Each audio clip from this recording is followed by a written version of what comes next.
What is going on, gang? How y'all feeling? Blessed, abundant, happy to be alive, all of the above. I know. Check all them boxes, baby. Check all them boxes, baby. Check all them boxes, baby. How y'all doing today, man? What is going down? It's your boy Phantm Phuego.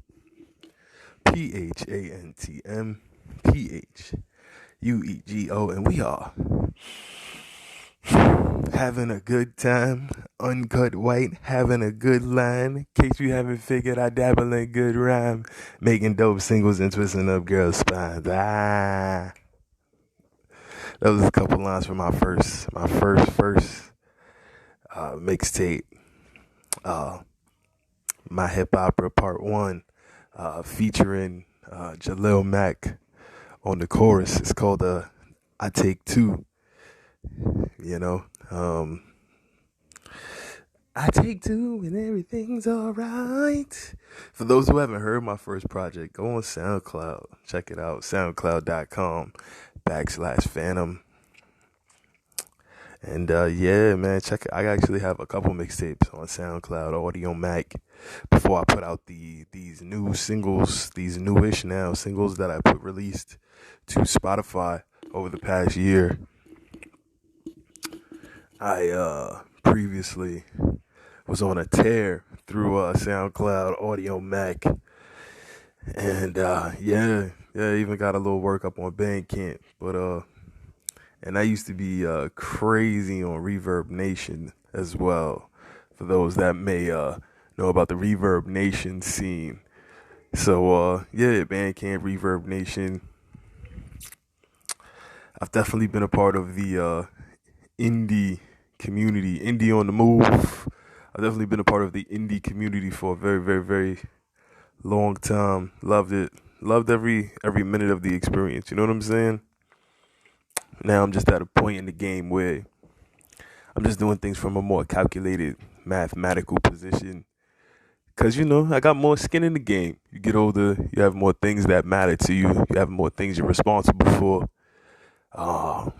Building up the brands, building up the businesses, creating an empire. So, you know, when I look back, I have a castle that's not just made of sand that can easily wash away. Sand castles wash away, you know what I'm saying?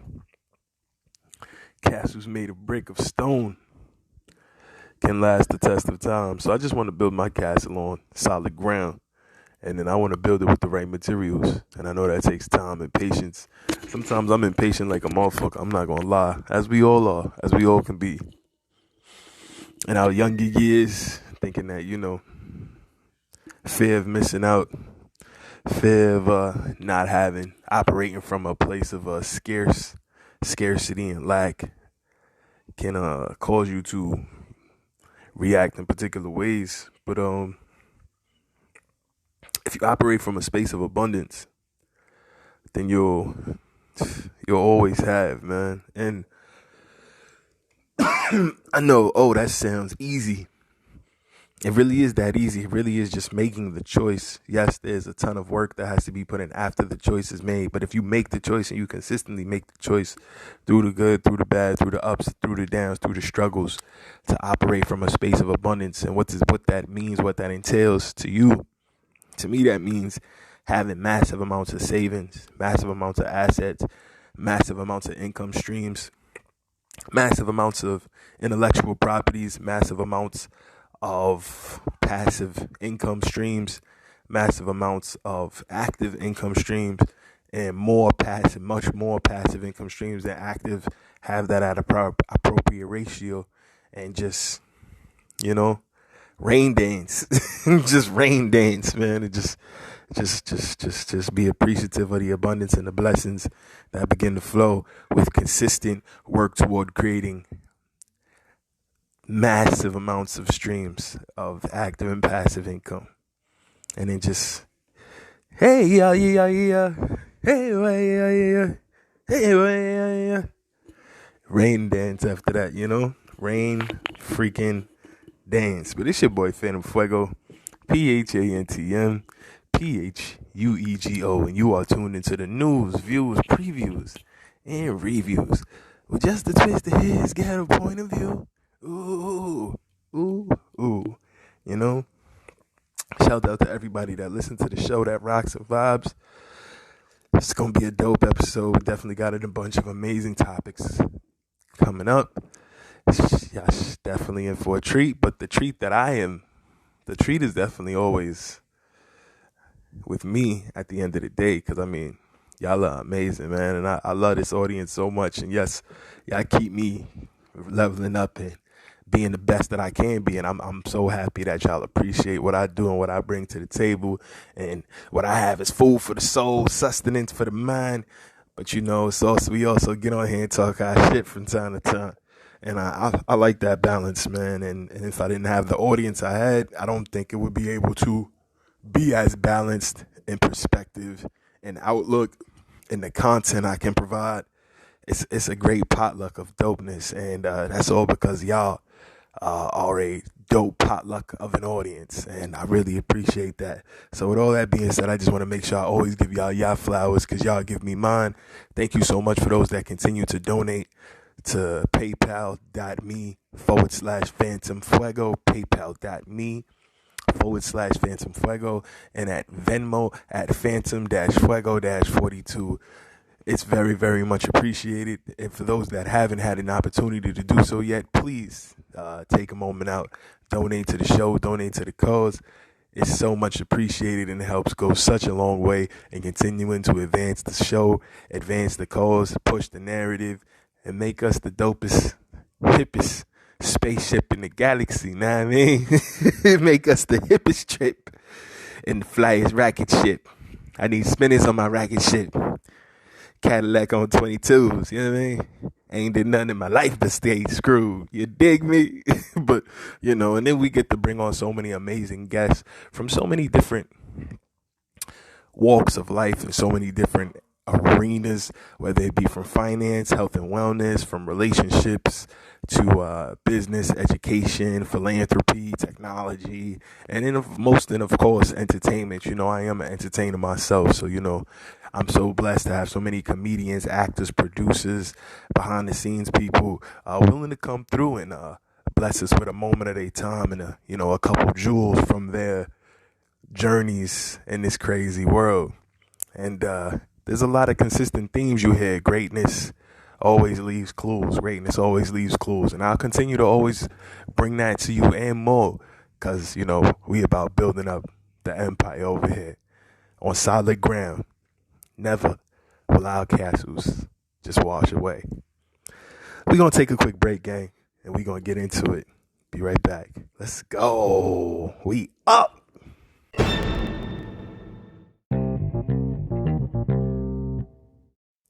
Yeah. We back, gang. How are you?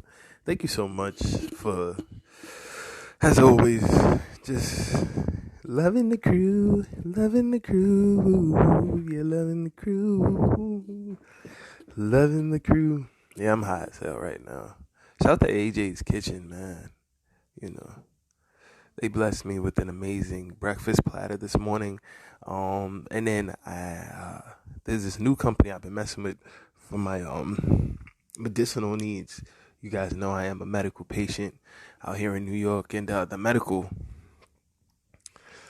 even though everybody's talking about the good news for legal patients, the medical patients, man, what the good news for us and all of this is really. It's really dope. So, I'm very happy with that. I'm going to continue to stay a medical patient regardless, because I really have medicinal needs when it comes to cannabis. And I like to, keep that aspect of the game clear because, would I engage in cannabis as much if I didn't need it for? I don't know. I've had times when I've smoked. I've had times when I haven't smoked. But now that with the injuries and stuff, it's helped me to so much to not have to use opiates, The opiates really put me in a negative, dark space mentally, man. Yeah, just I don't even want to get into it too much, but those opiates can make you very first of all, they make you sleepy, droopy all the time. You don't really feel like you can function. You don't feel like yourself. You feel like you're out of yourself sometimes. You can feel constantly groggy, out of it, lethargic, not really wanting to get anything done, move, get anything accomplished, make any moves forward toward any of your goals, not plot out anything, not progress. And I'm not saying, some people on marijuana don't have similar symptoms. Some people do, some people don't. And then it all really depends on how much marijuana you're intaking. Some people don't know how to just, be moderate throughout the day. So, they can function and then, maybe indulge a little more at night. And some people don't understand the difference between indicas and sativas. And some people take indicas, which are, sleeping or nighttime medications during the day, when they should really be taking sativas so that they can, function, be up, active, and move around, be conversational, be approachable, still be active, be poised, be responsive. You be less likely to have a sleepy, munchies, kind of laid back feel if you were indulging in the right medications. And a lot of that will come with the legality because you'll get a lot more information. You'll get good education. You'll get people will be required to be educated and more well informed when they are bringing the medicines to you. And I'm fully of the position that cannabis is a medicine. So, oh, happy day. Oh, happy day. Oh, happy day. When Jesus was. When Jesus was. When Jesus was. When Jesus was. He was my sins away. Even. I'm sorry, y'all. I'm sorry. I can. He wiped my sins away. Oh, happy day. Oh, happy day. Oh, happy day. When Jesus was, when Jesus was, when Jesus was, when Jesus was, he wiped my sins away. Even. I'm sorry. Don't mind me, y'all. I can get a little silly. But I got the greatest audience in the world. Because when I get silly and I be in my moment, y'all be there clapping. Y'all motherfuckers with tambourines. Get a tambourine out and start stomping their foot. You know what I'm saying? Somebody going,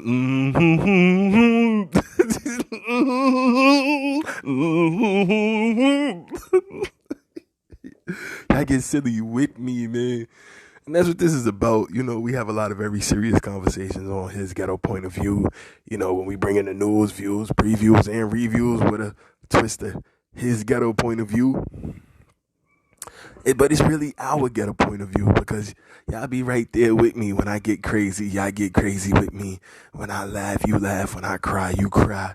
When I cry, you cry.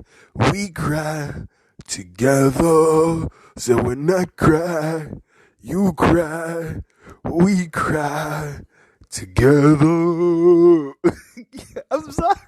Yo, what is wrong with me today? When hey, Ashanti. It's Ashanti. Murder INC. Baby, when I cry, you cry, we cry together. No. Yo, shout to Ja Rule, man. Shout to the Murder Inc. Y'all went on an amazing run, and y'all put the city on y'all back and did amazing things with the music, man. Your lips. Those eyes, I love it when you touch me, baby. No. And I can't deny. Obviously, it's a hit record because we sitting here making fun of it. Because if it wasn't a record that was impactful, we wouldn't even know about it. To sit here and even talk about it so many amazing years later. So shout to the murderous INC. Yo, it was really shitty how they did Irv Gotti and how they broke that up, man. That's what they do though, man. They move in when they ready. And if we don't get to the point where we ready to fight and die for these things, they'll never stay, man. They'll never last the test of time. They'll never stand up. They'll never be available to pass to our children. And that's unfortunate, man, because if we don't get to a position where we can start creating generational wealth and business empires, corporate empires that are not only backed and with a financially sound foundation, but militaristic or security one as well. So as the finances continue to grow and the business network continues to expand and increase, and it grows in strength and influence, it can also be defended against any attacks, domestic or foreign, from outside companies or interested groups or internal interested groups. We got to be able to defend the things that we claim we love at all costs. See, it got real dark real quick. It got real dark real quick. It's dark and hell is hot. Alright, man, it's dark and hell is hot. I got it. Alright. Anyway, gang. First story of the day, y'all. Is the need, what do you guys think about this? Is the need for human musicians going away? Yo, Phantm, you need to stop smoking right now. Nah, but seriously, in all seriousness, is the need for human musicians dying? Like, is it going away? Is it vanishing? Will there not be a need for human musicians soon? And now that depends on what you determine a need is, and what you determine the value of music is based upon. And does some of that value come from the originator of the content? Meaning, as a human, do you need your music to be created by a human for it to properly resonate with you? Is there something inherent in the music? Is there like some soul or some energy or some essence that is interwoven into the machine as the digital, so let's talk about how humans or animals, period, mammals, but we'll say humans because we're talking about musicians, right? Let's talk about how humans pass sound into machines. We're going to do this very quick. I'm not going to be super complex with it, right? So you have what is known as acoustic energy. Acoustic energy. This is the name says, like acoustics, sound energy. And that acoustic energy gets translated into analog energy, right? Analog energy is energy that can be digitally interpreted through what is something known as a transducer. A transducer is, like the name says, it can transmit something something is in one form, and it could, through this process, it will take another form.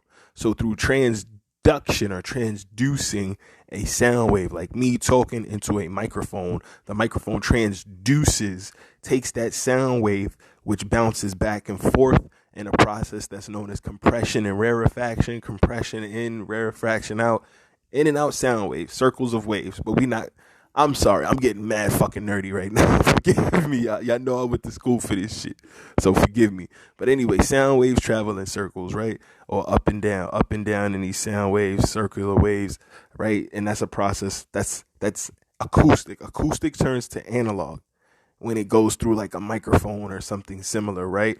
That microphone has magnets and different coils inside that move back and forth when sound waves hit it.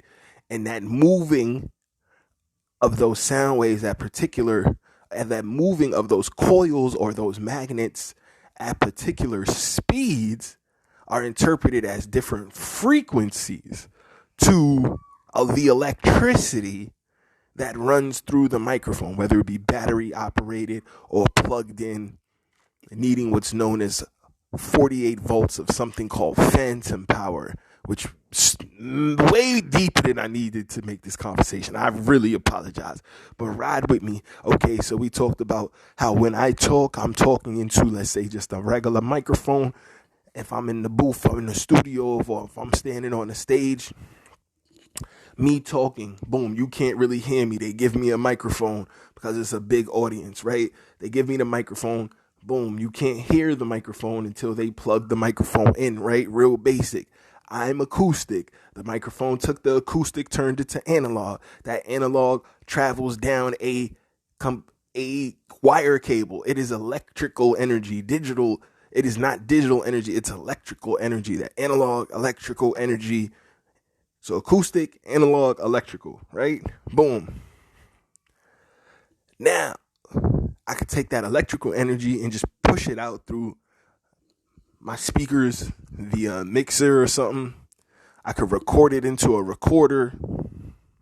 I can do both at the same time. I can run it into a computer to have a computer interpret it as zeros and ones. There's now a bunch of things I can do with it, right? So that took a process though.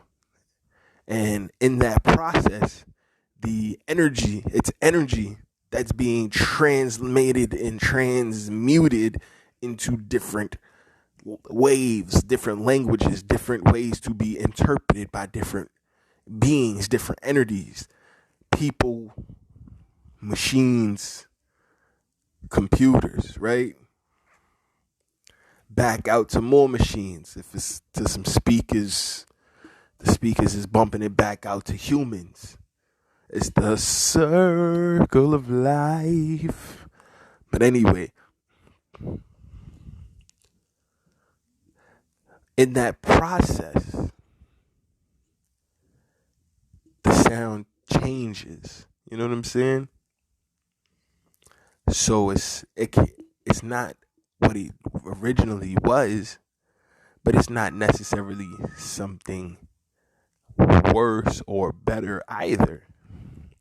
That is up to the interpreter of the information. But in that essence, how that was captured when it first came from me, in my acoustical energy, does some of my soul, some of my essence, some of my energy travel in those energy waves that are picked up by that microphone, picked up by that computer, picked up by that tape machine, picked up by that mixer, played across Spotify, played across Tidal, played across SoundCloud, played across Audio Mac, played across Tune, played across Muse, played across Anchor, played across Google Podcast, played across Apple Podcasts, played across Radio Republic, played across Pocket Cast, played across Overcast. Is there really some energy that leaves me, that stays in that and travels with that every which way it go? And if there really is, Is that what makes the music really special? That energy that it came from that original source.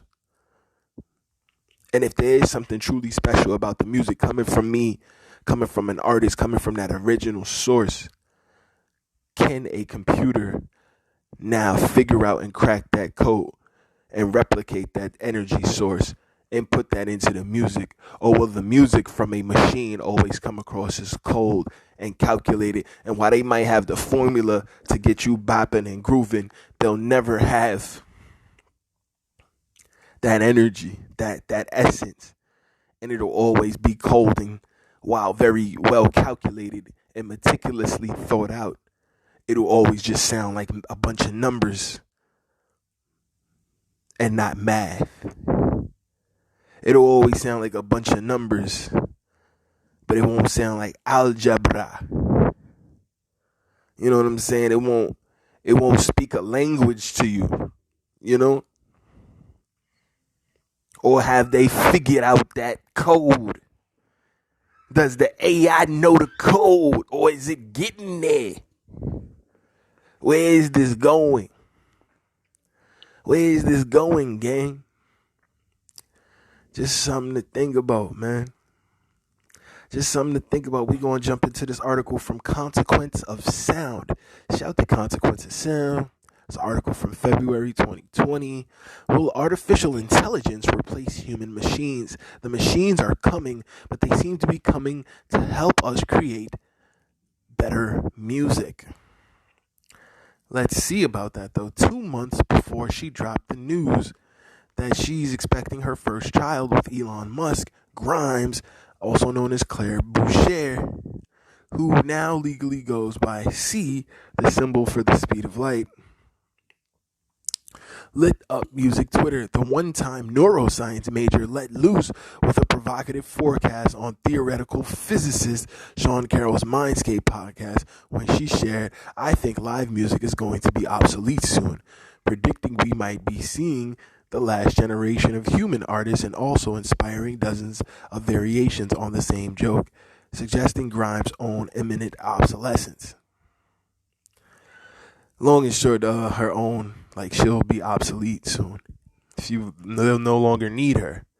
In Grimes' defense, she was referring to artificial general intelligence, or AGI, an AI that's as powerful as human intelligence in every way, and is expected to arrive at any time between the next decade and never.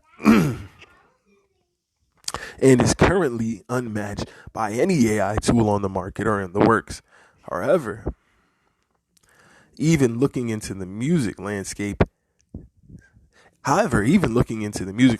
hazy future, obsolete is a strong word.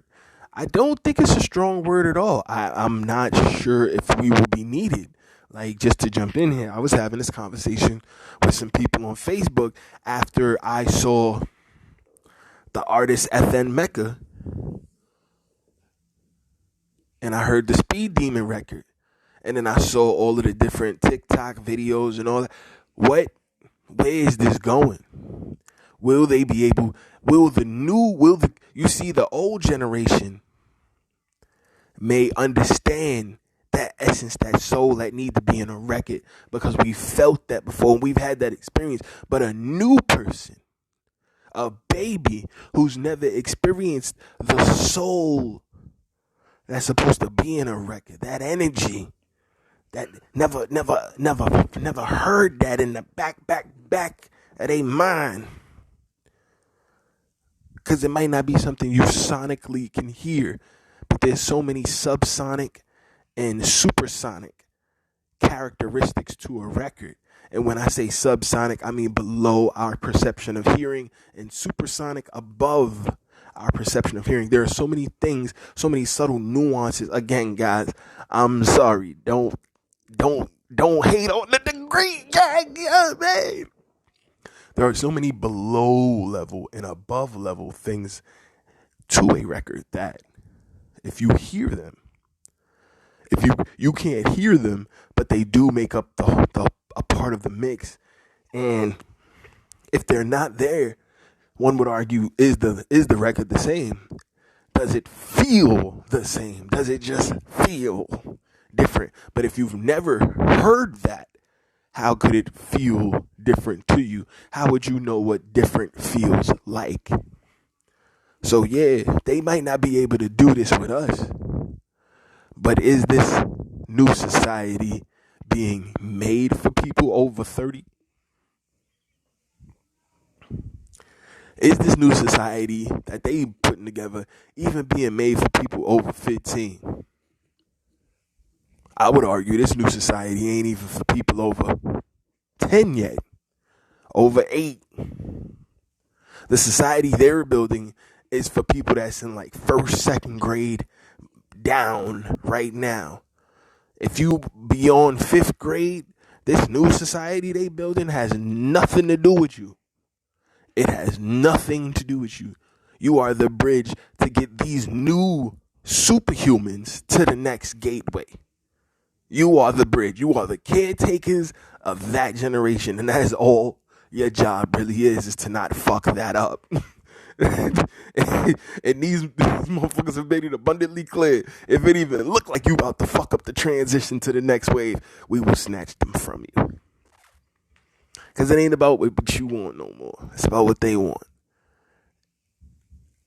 Shit is getting scary, gang. Shit is getting scary. But anyway, so if you've never experienced a real record, if you've never heard a Jay-Z record, a Tupac record, if you've never heard a 21 Pilots record, a Beyonce record, if you've never heard a Barbra Streisand record, if you've never heard a Celine Dion record, a Tim McGraw record, if you've never heard Billy Ray Cyrus record, a Miley Cyrus record, if you've never heard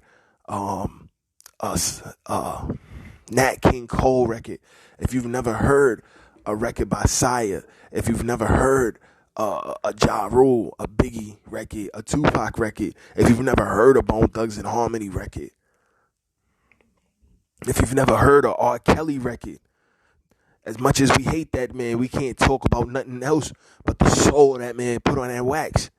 If we're talking just about, if you never heard a James Brown record, if you never heard a Earth, Wind and Fire record, if you never heard a Janet Jackson record, doesn't matter what you do. If you never heard Rhythm Nation, you know what I'm saying? Like, what would you have as context if you've never heard Van Gogh? I mean, if you've never heard of Mozart, if you've never heard of Beethoven, think about it, man. Like, what would you have as context? What would you have as context if you never heard Three Doors Down? What would you have as context? How would you know what a record should sound like? If you've never heard Queen, if you've never heard Prince, if you've never heard Michael Jackson,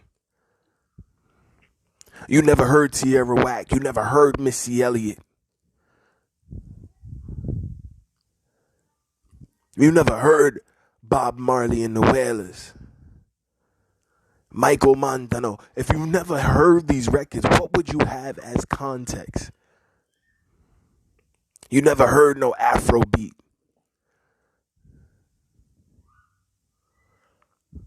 Like, just think about it, man. How easy it would be to say, well, this is what music sounds like, to a new brain that has never experienced music. We can sit here and be like, oh, that's trash. That'll never happen. We need this from our artists. Yes, we do. And as long as that's the business model of the present, they will make sure to provide it. But they not worried about the fucking business model of the present because they already know that formula, nigga.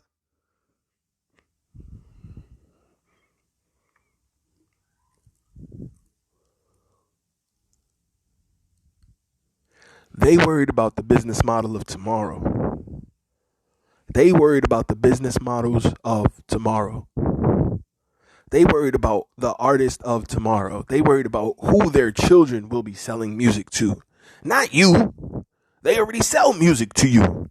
They already know how to make you dance.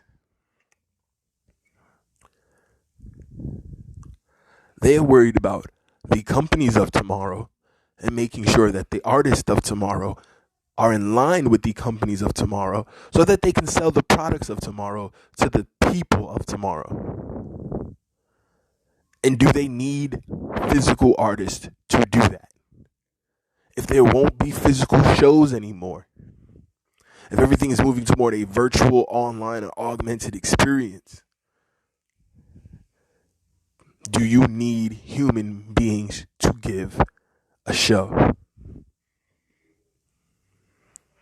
If you never heard a Pharrell beat, you never heard a Timbaland beat, you never heard beats from a Jay Dilla,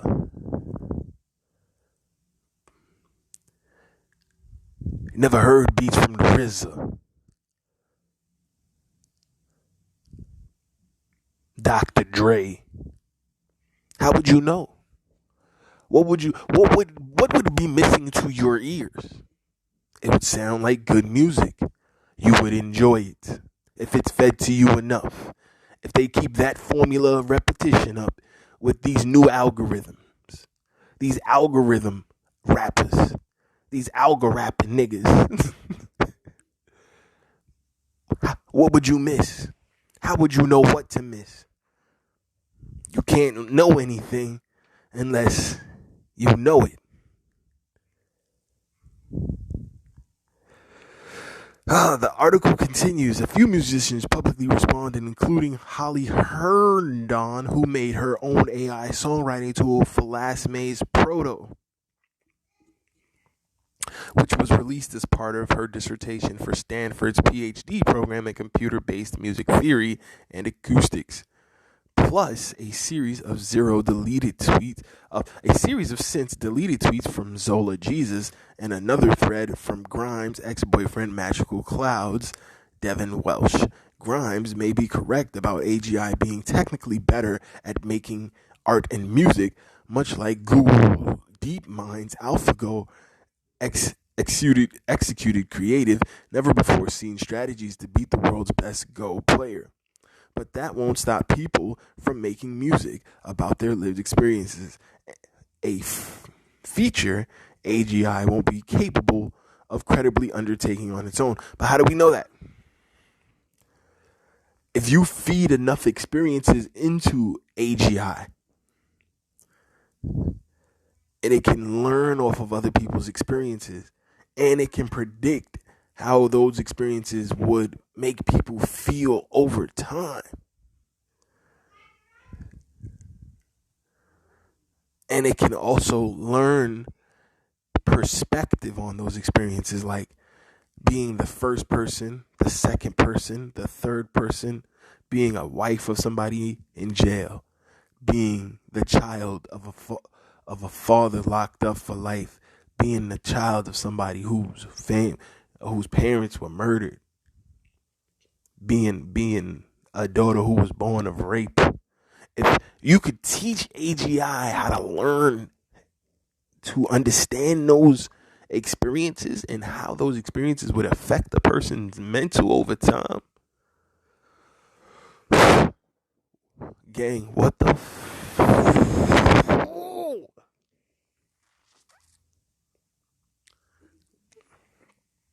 what would be the need for artists then? What would be the need for human beings when you could pay a software developer to create the algorithms, to create the program, and put a synthetic body with it? They already building up these robots that can walk, talk.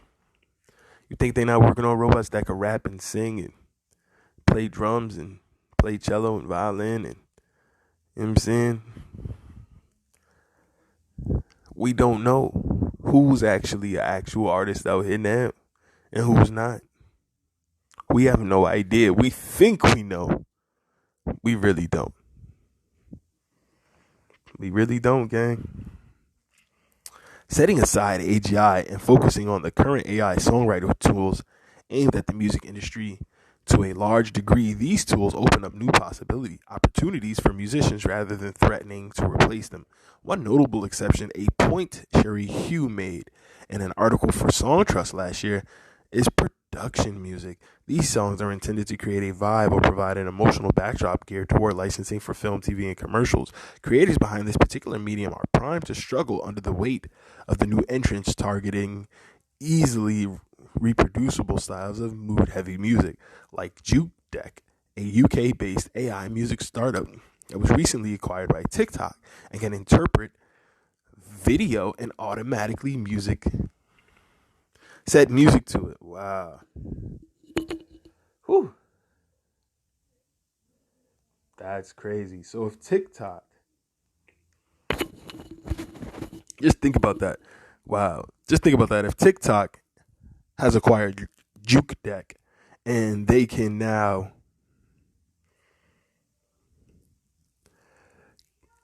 see your video, see you dancing, and automatically create music to put to you dancing.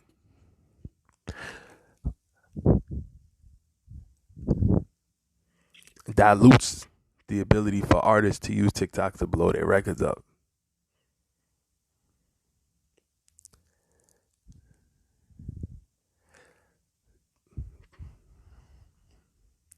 Then if TikTok is in the business of paying new artists to give them their freshest records so people can get them on their platform first, which I'm sure they are, the need to do that would be out the window. Why I need your new record, Trippy Red? Why I need your new record, Lil Baby? The AI will generate it. The AGI will generate it. I get these kids dancing to some AGI records. Emerging music technologies of the recent past have been unable to live up to the threat level hype. Drum machines, samplers, sequencers, synthesizers have been field levelers, not death nails, opening doors to allow more people to participate in writing, recording, and performing music rather than shutting creators out.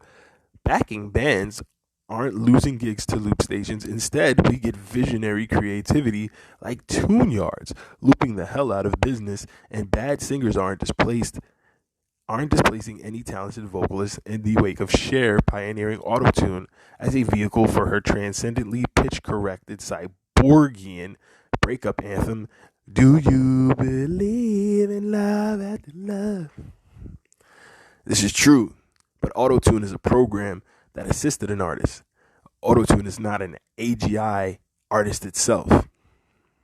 If autotune was an AGI artist itself, yeah, it'd be game over for the industry because it can literally make every voice. AI tools are unlikely to be markedly different. At least that's how it looks from the side of the singularity. Rather than replacing biological creators or pushing anyone out, AI may just expand the field for new entrants for the foreseeable future, creating opportunities for those who make music, who's making music was to some degree inaccessible. For instance, hits can now be written and produced on iPhones, and in some cases pushing artists into completely new creative territory. David Bowie paved the way for AI-powered songwriting in the early 1990s, teaming up with Apple for Verbicizer, a proto-AI lyric assistant that used Bowie's own lyrics in a kind of digital cutout technique that randomized sentences, which he used on his 1995 album Outside. That's crazy. So David Bowie's album Outside had lyric AI, Verbicizer. Today we have lyric AI, a collaboration between Reimagine AI and Google Brain, building an artificial intelligence assistant designed to help musicians create original lyrics.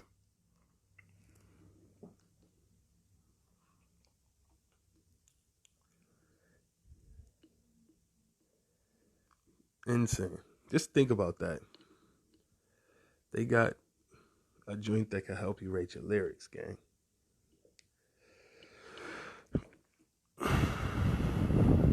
Google's DeepMind has an AI project that generates speech which mimics any human voice called WaveNet. So we're approaching an AI that can actually handle vocal duties. Facebook's artificial intelligence research Fair team is building their own AI system on top of WaveNet, attempting to develop a music translation AI system that can transform a hum or whistled tune into a complete song.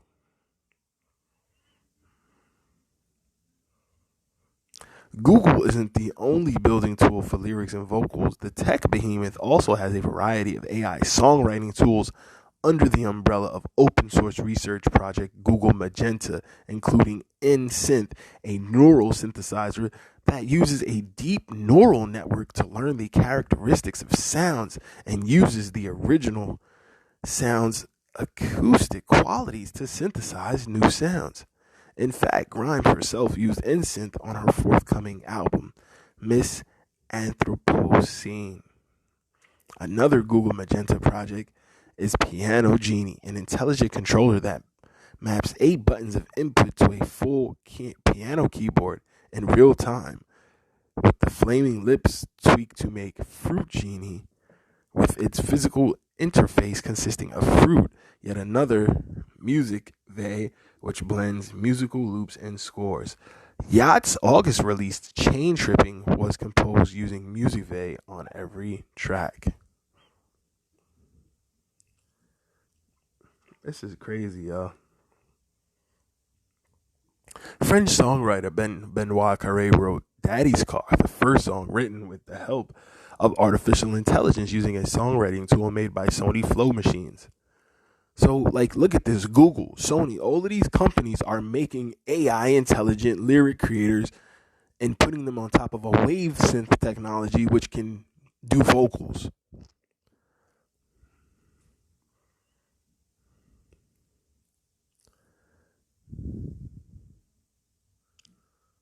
Music Vey, blending music loops and scores.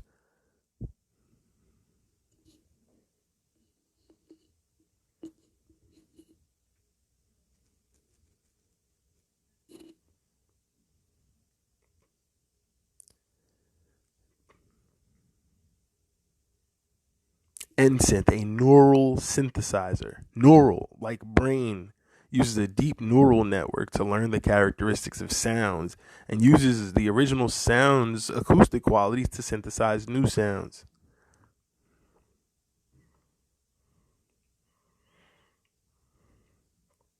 Guys, man, Spotify later poached the head of Sony Flow Machines, Francois Pachette, for Spotify's Creator Technology Research Lab in July of 2017.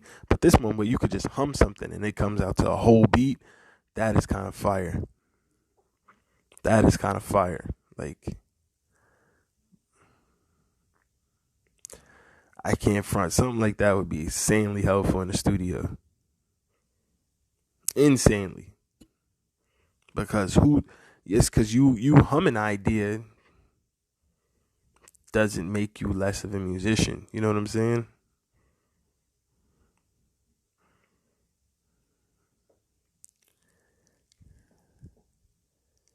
That's crazy. A hummed or whistle tune, that Fair by Facebook. That's very interesting, guys. Wow. Spotify later poached the head of Sony. Article continues. Another album written in collaboration with AI is ncaa, the 2018 debut album by former American Idol contestant Taryn Southern. Using a combination of Amper, which lets you create and rework stems, and IBM Watson Beat, which uses a combination of reinforcement learning and neural networks to create tracks. And Alex the Kid used IBM Watson Beat on Not Easy, which was a top 40 hit.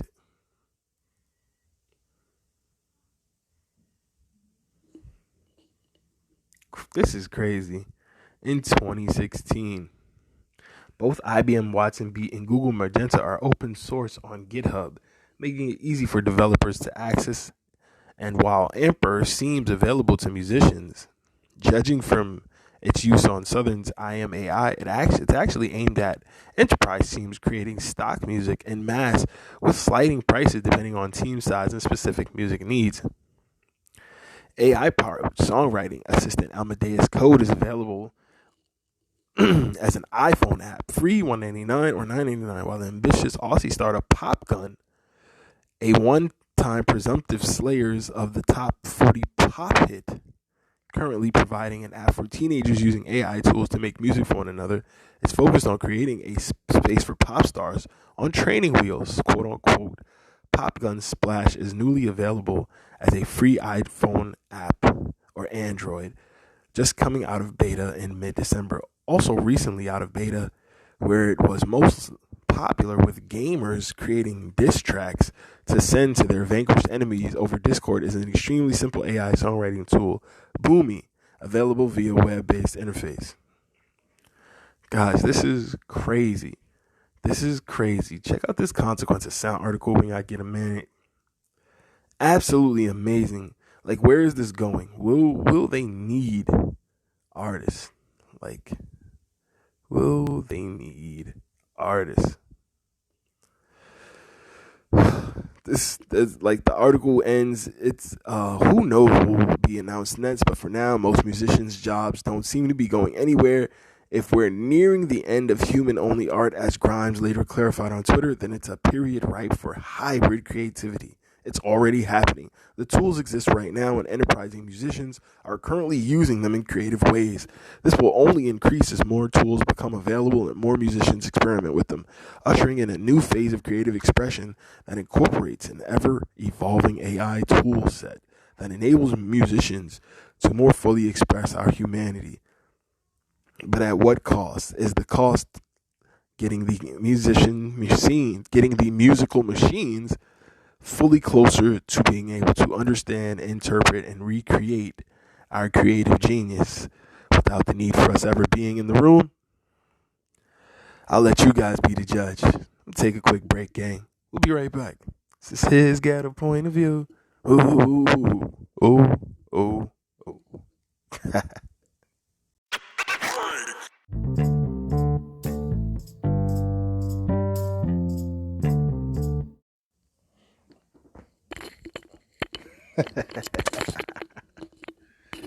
Yeah, gang, we back. As always, any questions, comments, critiques, criticisms, you want to curse me out or tell me that you got mad love for me, either way, his ghetto point of view at gmail.com, his ghetto point of view at gmail.com, his ghetto point of view at gmail.com. Crazy times, guys. I mean, we live in a very, very interesting world. We live in a very, very interesting time. We live in a very, very, very interesting space. It's a crazy time in the crypto space for those that dibble and dabble in the crypto market. Dogecoin still having insane runs to the literal moon. Elon Musk SpaceX tweet gives Dogecoin a 35% liftoff. This article from Cointelegraph, right on cue on April Fool's Day. Musk promises to put a literal Dogecoin on the literal moon. But for hodlers, the resulting gains were anything but a joke. It may be an April Fool's Day prank, but when it comes to meme-based cryptocurrency, Doge, it hardly matters. But when it comes to meme-based cryptocurrency, Doge, it hardly matters. After a fresh tweet from Tesla CEO Elon Musk, Doge shot up 35% in minutes on April 1st, hitting 6-week highs. Musk, newly dubbed the techno king of Tesla, is known for his tongue-in-cheek Dogecoin publicity, and his antics on Twitter and in interviews have already succeeded in boosting the altcoin's price. This time was arguably the most overt example of memeing a cryptocurrency to the moon.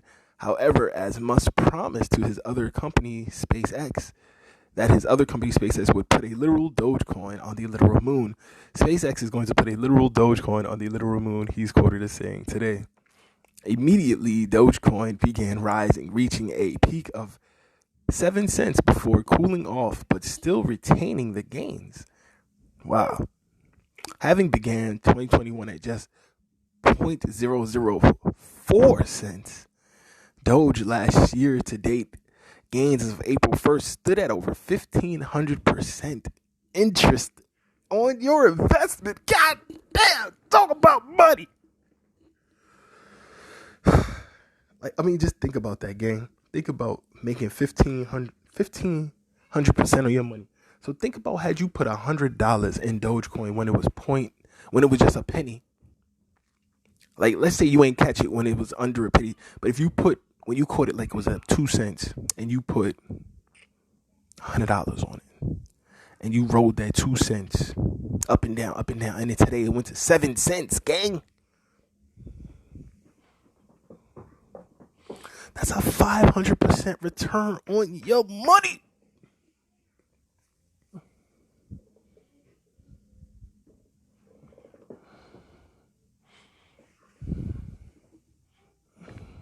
If y'all can see my face, I'm just leaning to the side and chinky out there.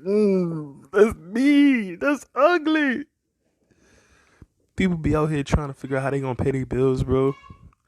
And you got literally arguably the biggest transfer of wealth happening right now in the world, and just people are not educated on how to go about accessing it. I think that's a travesty in and of itself, and that's a human rights violation in and of itself, but that's a conversation we'll have for another time. That is a conversation we'll have for another time, because shit out here is crazy. But and the article continues, in perhaps a equally unlikely but genuine move, Latvian national carrier Air Baltic announced this week that passengers can now book flights using Doge, along with several other altcoins. Bitcoin has been accepted since 2014. And this is in Latvia. That's crazy. That's crazy. So other countries been on this wave for years. Since 2014, Latvia had been accepting Bitcoin at the Air Baltic airport. It's 2020, and we got people talking about what is that? What is that? Huh?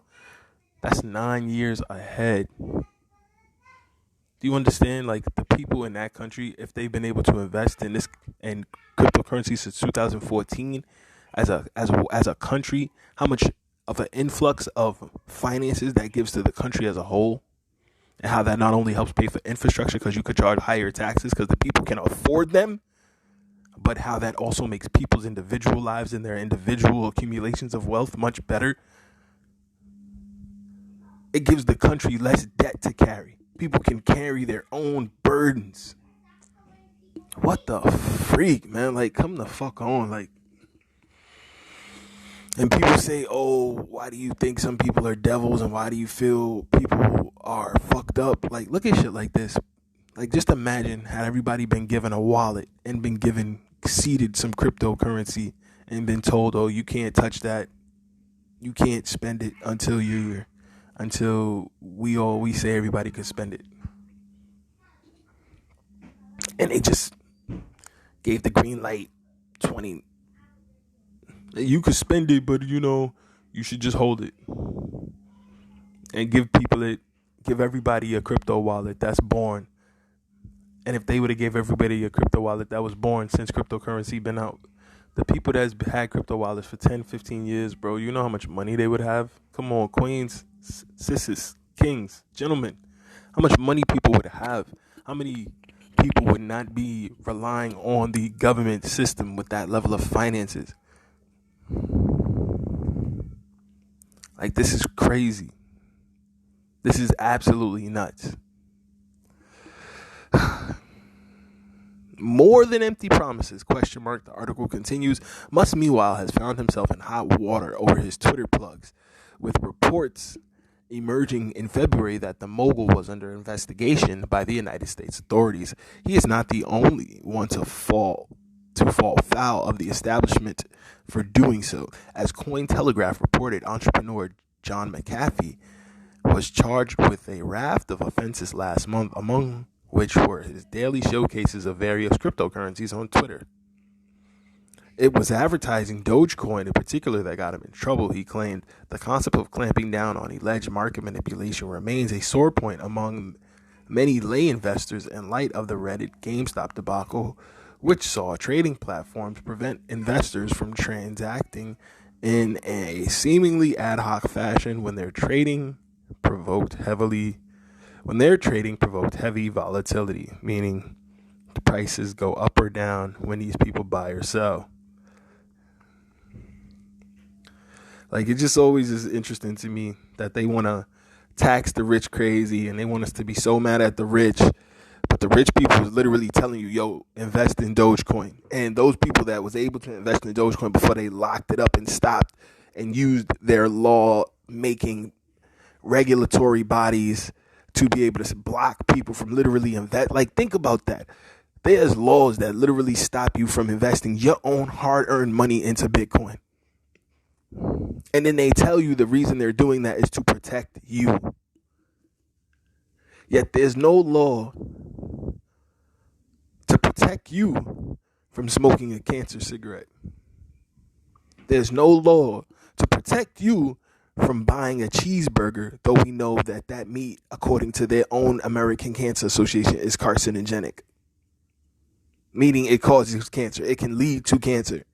There is no law to protect black people from eating dairy, though we know that by their own scientists, dairy and black folks, most black people across the world, African Americans, whatever you want to call them, Africans, people in South America, Central America, Canada, Nova Scotia, wherever they are, India, are lactose intolerant by a rate of 70 to 80%, some places even 90% of black people lactose intolerant.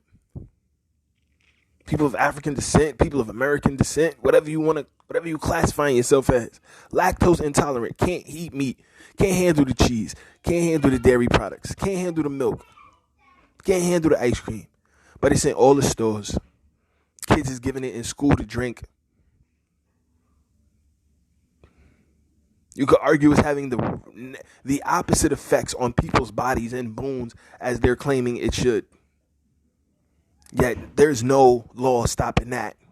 You had literal doctors arguing at the Food and Drug Administration hearing to please change the laws and get the dairy out of there. They didn't. Doctors pleaded with them. Please. This is online, available for people, anybody to watch.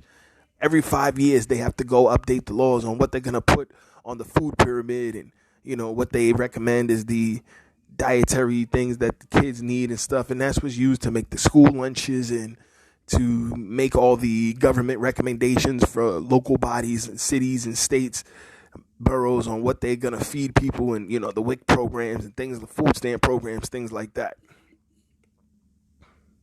Could you imagine if the WIC and food stamp programs, for those that don't know, WIC, Woman in Care, is a program that in North America, gives you like a small subsidy to get like milk and baby food and stuff every month. But we seeing that the senators are saying that this baby food is cancer causing. So there's no law against that though. They're asking them if they could please not do that.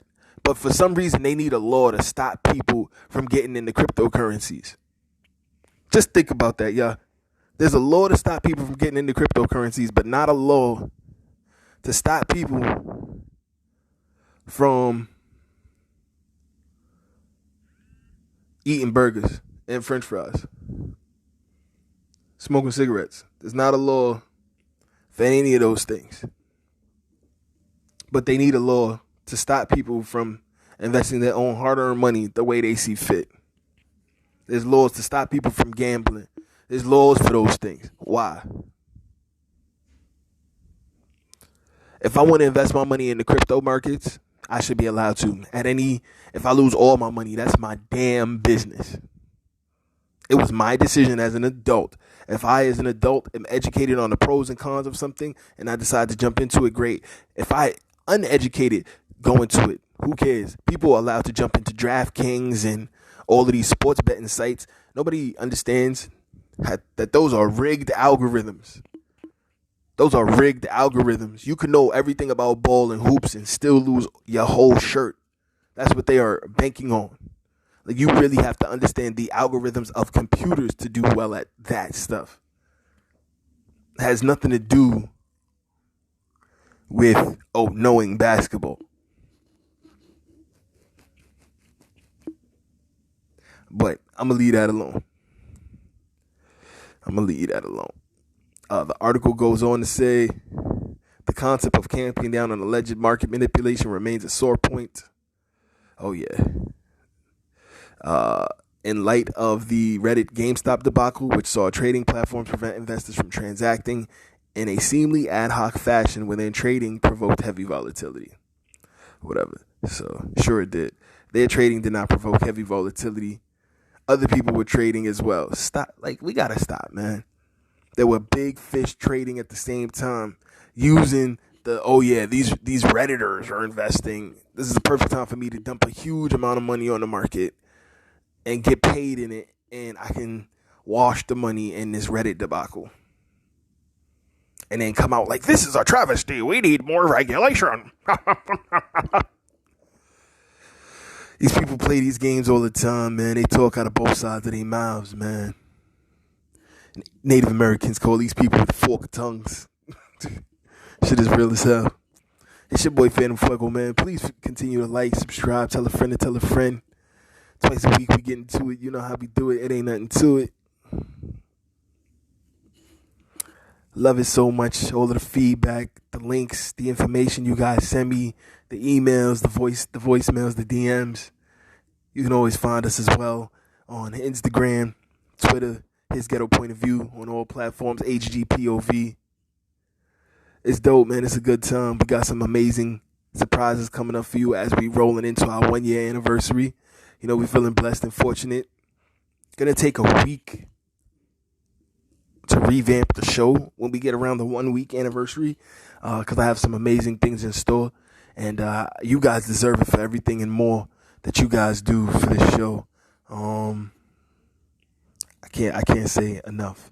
I'm super appreciative of everybody who hits the PayPal, paypal.me/Phantm Phuego, paypal.me/Phantm Phuego, and everybody who also hits the Venmo at Phantm Phantm Phuego Phuego-42, Phantm Phuego 42, Phantm Phuego 42, numbers not spelled out. You guys are amazing. I really, really do appreciate it, and every single penny, nickel, and dime goes a long way and helping me continue to make this thing rock. Take a quick break. We'll be right back. This is His Ghetto Point of View, bringing you the news, views, previews, and reviews with just a twist of His Ghetto Point of View. Ooh, ooh, ooh. We'll be right back. Thanks. Thanks so much, gang, as always, for rocking and vibing. I see you guys at the end of the week, the beginning of the week for some, depending on how you see the world. Some see it half full, some see it half empty, some see it in full of abundance, some see it scarce, some see it as nothing to be afraid of, and some people walk around trembling. It's all perspective, but I know y'all living in abundance, walking in greatness, striding into your success, smooth grooving into happiness. Wealth, health, prosperity, good relationships, great vibes, and better times. So that's what we about here is Ghetto Point of View. Love you all, gang. See ya Sunday. Peace.